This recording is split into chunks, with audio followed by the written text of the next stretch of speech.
Hi. It's Rita at the Travel Nurse Channel again. Today is Tuesday, the 20th of October, and we are getting close to a technically busier time of the year for travelers, which is flu season. But we haven't been out of the flu season because we've had a flu pandemic. Okay, I know. I haven't had it. I have antibodies. So, no, I don't have antibodies. I'm just negative. I'm negative for the virus. I did want to talk today about employees and employers and the kind of difference between being on staff employee versus being a traveler. So I think so many people. Hello, everybody. I hope you're well. This is Rita at the Travel Nurse Channel. This is our direct meetup place for those who travel, those who hire travelers, those who think about traveling, those have traveled before, and anything to do with healthcare and particularly traveling healthcare workers, and more particularly nurses. I'm a nurse. I've been a nurse since 1977, and it's been a wonderful, wonderful career. It's not over yet. I am CNO for the Travel Nurse Channel, and we are here on the channel every Tuesday and Thursday live. And so if you want to check in, please do via Facebook. And if you want to speak to me directly, call the 800 number. I think it's at the bottom there, 800-737-6518. So that's out of the way. So I thought, did I talk about, there are some pros. There are some pros to being a traveler, and it's a personal choice. And a lot of times people ask me, what do travel nurses do? Same with what do travel therapists do? What do travel techs do? They do what they do. And a great nurse can be a great travel nurse. There's something else too. There are a variety of per diem companies that provide nursing services. I did that. I did that myself when I was a staff nurse and I had small toddlers. I did per diem work, and I worked for a company.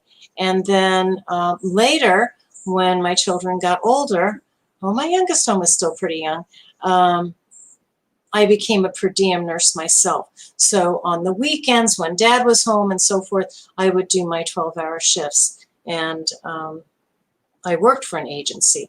Then they asked me to come in and be a nurse manager for an agency. And then finally, I had my own agency. Then I worked for a gigantic corporate travel agency. So that's a little bit about my career from the agency end, not from the clinical end.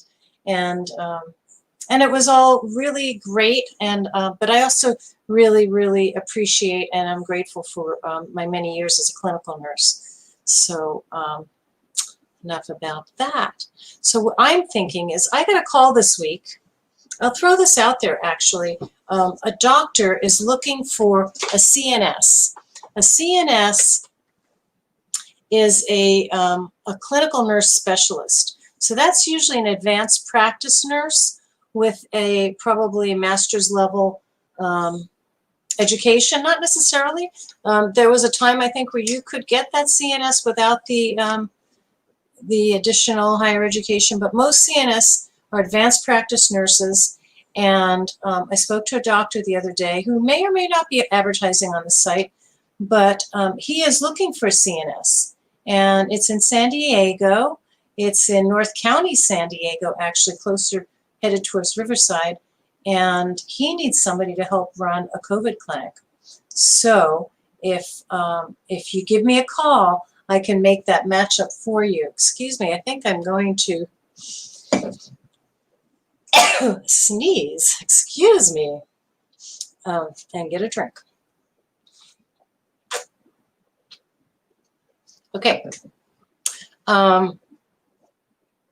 Yeah, so it's part-time. So in his particular situation, probably it would make sense for him to use a per diem nurse or do maybe a short-term special contract, you know, X amount of hours a week or something. So there's all kinds of things that can be done. And which made me start thinking about the employee-employer relationship and how it works for the travel nurse. So generally, there are many, many clients out there that either are a hospital concern, long-term facility, outpatient surgery, clinics, urgent cares, and so forth, that have a budget for staff and for all the staff benefits, you know, healthcare and PTO and education, so forth. So they employ people and they plan insurance and they carry insurance and everything. And so that's employers employing healthcare workers, right? So when you're a traveler, how does that change? If you work with a company and they send you to a long-term facility, or they send you to a clinic, or they send you to a hospital in another state, or could be in the same state if it's, you know, I think 50 miles or more away. They call that a local traveler. Who employs you? Actually, the company employs you, not the hospital you're going to. The company employs you. So what is that relationship like? Well, it should be, as it is with an employer and employee, it should be a team relationship, right? It should be, I'm going to do this work and you're going to pay me for this work, right? Well, with the travelers and those that employ travelers, there are many individual contracts. So, so those are fine-tuned to meet the needs of two people, well, three people, the employer too. It has to work for the employer. They have to be able to fulfill it. So, so you have the client, and then you have the nurse that's going to work for the client, and then boom, you have the employer, the company that's hiring that nurse. So, so it's a three-way relationship, and but only really one employer. Now, when you get to your assignment, and so that employer is carries insurance for you, and I have this funny short haircut, and it seems like it's different on either side. It is what it is. It's very short in the back. So your employer should be able to offer you salary, travel compensation. In other words, if you're going to take a plane or a train or a car or a bus or whatever, some travel compensation. If you need it, healthcare insurance, you may not need it. You may have your own. They should offer you some clinical resource, right? So if you are working in another state and they need you to do all your IVs, but you came from a state where they had an IV team and you're not as proficient in IVs, everybody needs to know these things, right? So these are all things that should be ironed out in the contract before you go. But your employer should know these things. And you rely on your employer for the administrative information, for the clinical information, for the financial information, for the benefits. So it may take a team. The employer maybe have a president and a vice president and a payroll department and a clinical department, et cetera, et cetera, et cetera. Smaller companies may not. Somebody may wear many hats. You know, the office manager may also be the bookkeeper. You know, it just depends. And so, but that relationship should be a very good one, a very close one, and a very supportive one. So, so when I was talking to this very nice doctor, and has this office in North County, I think it's North County, Bonsall, in the town of Bonsall. So any clinical nurse specialists that are watching, maybe you or your friends are interested in working with this doctor for COVID testing. That's what he needs. He needs somebody to manage that and do that. And it's timely and obviously needed. Bonsall is kind of a small town in, I want to say, East North County of San Diego, and a beautiful area. And anyway, check in, call me or email me. My email is rita@travelnursechannel.com, and I'll hook you up with this job for CNS. But I'm just a conduit. I am not a recruiter. I am not an employer. I am just Rita on the Travel Nurse Channel, and we are a direct link for those things. And yeah, you can go to our website too and find out more.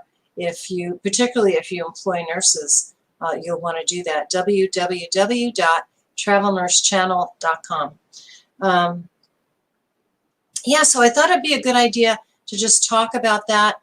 That a lot of times people ask me their questions. Well, I always hear this question, so I pulled my card out for where are the jobs, the higher paying jobs, and the highest paying travel jobs.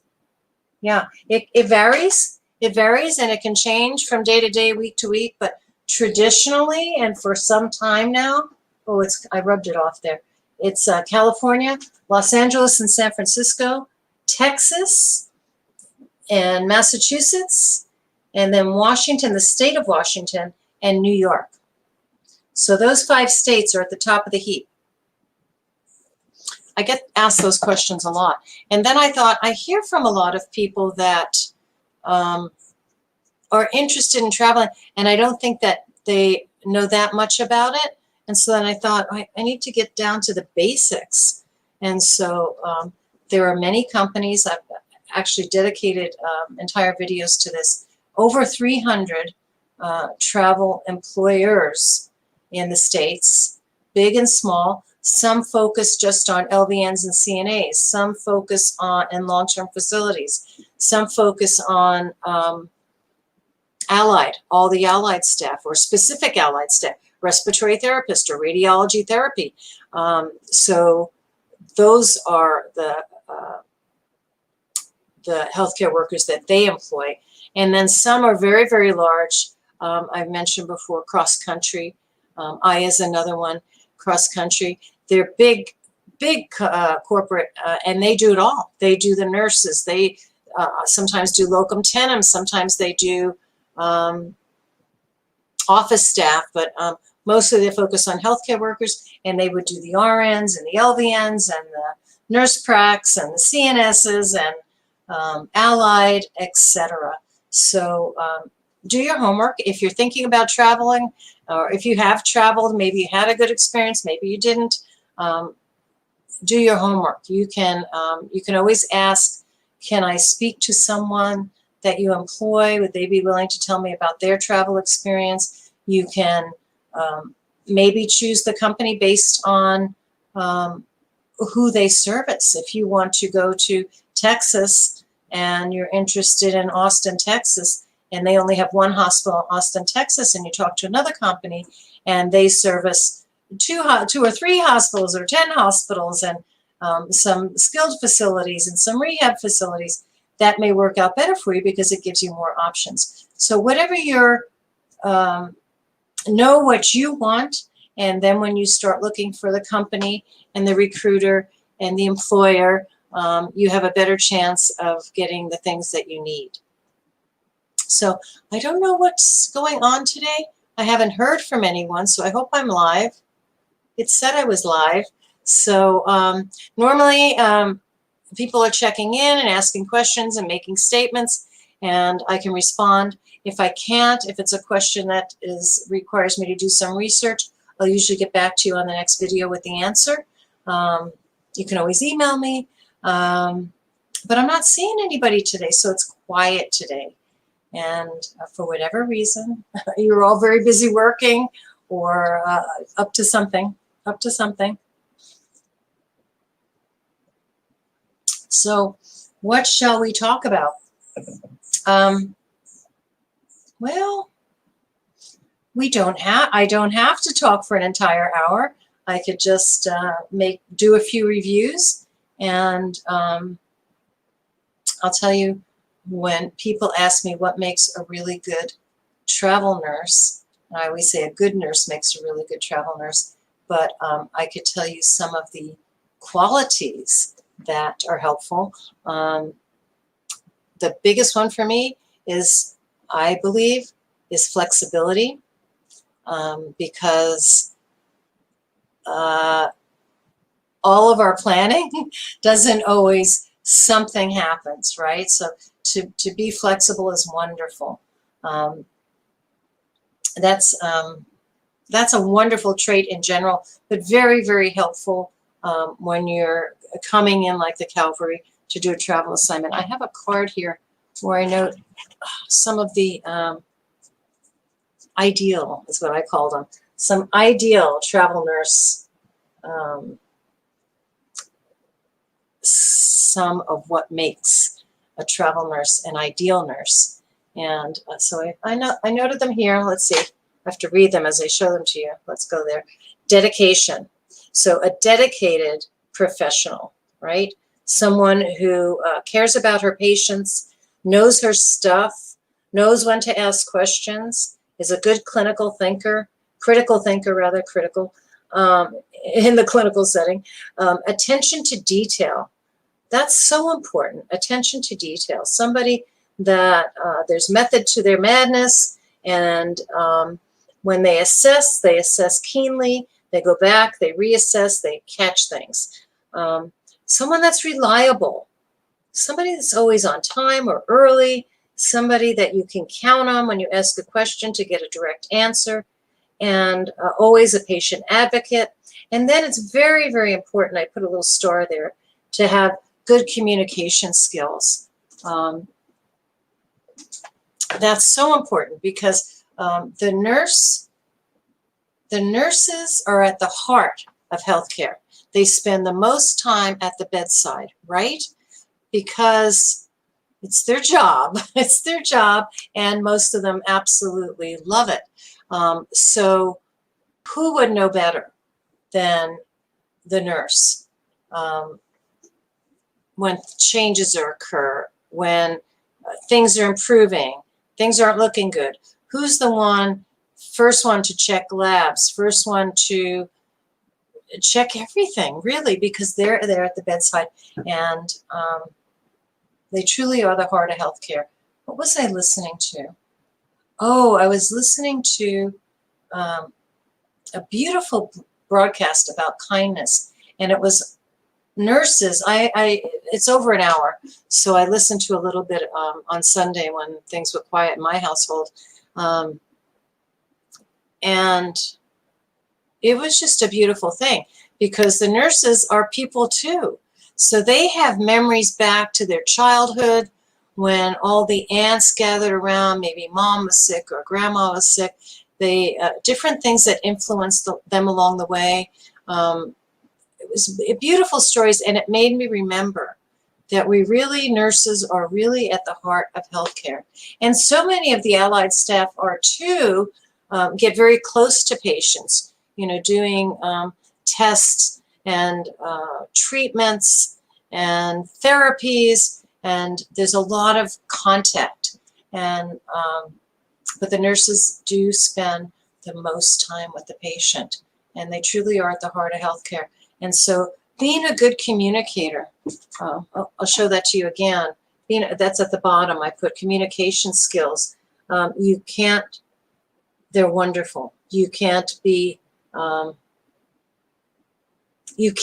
sort of learn that. You have to practice that. And yes, you can. I shouldn't say you can learn that. I was talking to a bunch of women last night, and some of them were saying, oh, I have trouble when I have to, I'm better off if I just read something or do something by memory. But the more you practice it, the better you get. Some people are just fabulous. They're fabulous, and things come to them right through their brain and out their mouth, and they communicate beautifully. But with practice, we all get better. And so if you're shyer or quieter, more introspective person, know that when you get into this career, that you will be doing a lot of communicating. You're communicating in all the ways that you communicate, with your eyes, with your body language, with your words, with your listening. All of these things come into play.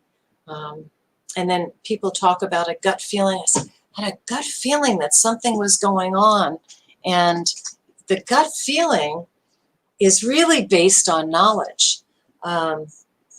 So don't ignore those gut feelings. You may have done an assessment and you just saw a grimace. You saw the little frown lines there on your patient, and they said they were not in pain. And then something made you go back in there and maybe check their wound or their dressing, or turn them over, or say, I have a few minutes. I thought we'd talk a little bit about, you were admitted with terrible migraines and so forth, and you said everything was okay. Are you having trouble? Does the pain medication, do you not feel well, etc.? And so you get to the bottom of maybe why they weren't transparent about pain and discomfort and how to evaluate it. Maybe it's a cultural thing. Maybe they're stoic. Maybe they heard bad things. Maybe they're afraid to sleep in the hospital, that the pain medicine might make them drowsy and so forth. So your gut feeling is really based on knowledge. Okay, so I'm off topic. I'm on to a great nurse. A great travel nurse is usually a great nurse. I think I'll let you go and maybe find a more exciting topic for Thursday. Maybe get a guest to come on with us on Thursday. And I'll just review some of the previous videos and which ones really caught your interest and so forth. So yeah, it's about 3 o'clock.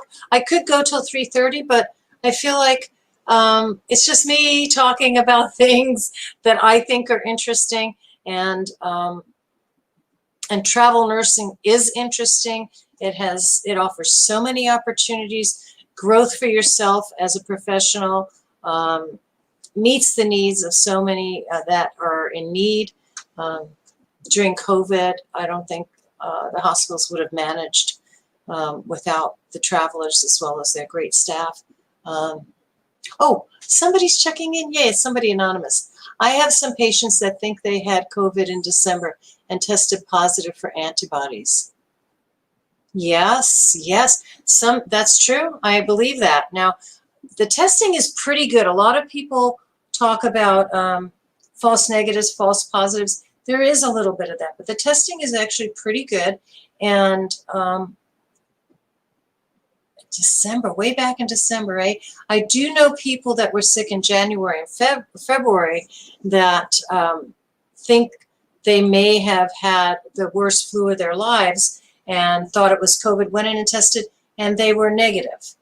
They did not have COVID, and they did not have antibodies. So it could have just been a horrible bout of flu, but you should talk to your provider, your doctor, your nurse practitioner, your PA, whoever it is that you go to for your physicals, and let them know what that illness was like in December.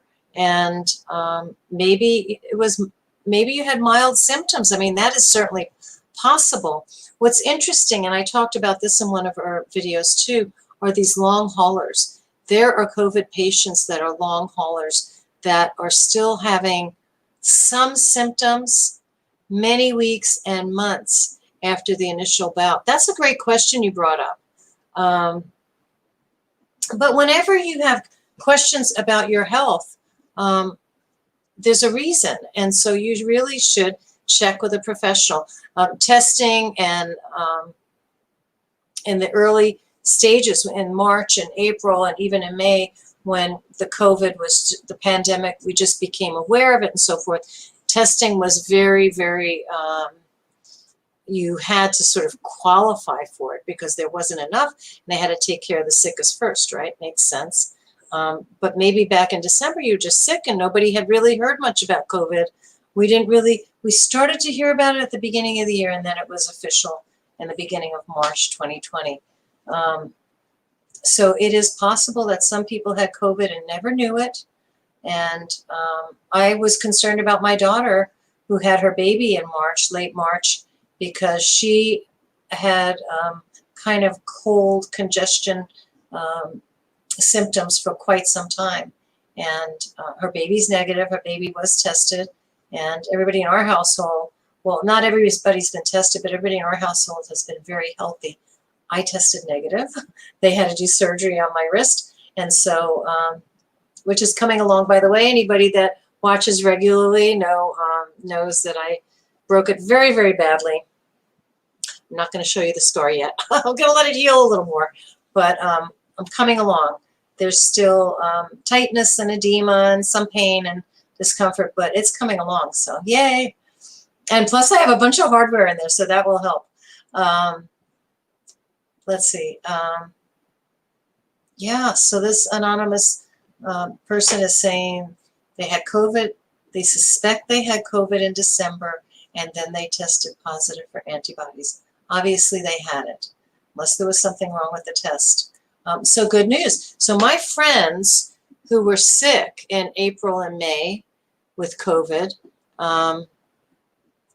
were tested again recently. So they did show antibodies months ago, and they tested again recently, and they are still negative. So they still are testing positive for antibodies. So that's kind of nice to know that that would give them some resistance and make them safer to be around, because they have a big family between them.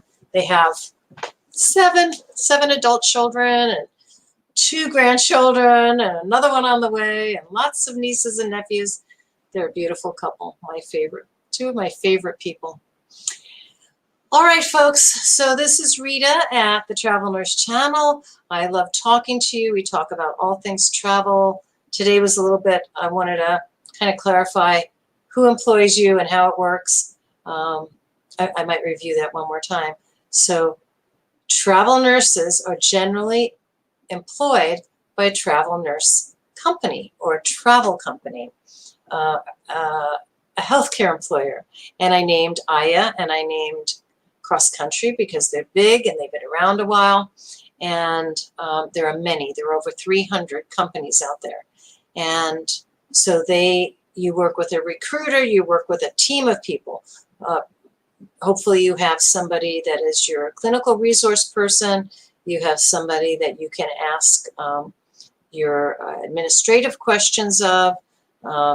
You have somebody that will take care of payroll, and somebody that's that you can iron out a contract with. So a contract would include your salary, your reimbursement for or stipend for housing, however that works, if you're going to get health benefits, if you're going to be insured, all of these things are covered.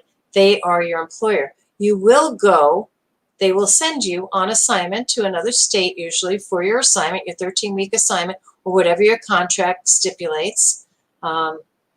And while you're there, you work under the supervision and guidance of the hospital, the long-term facility, or the clinic, or whatever, wherever you're working.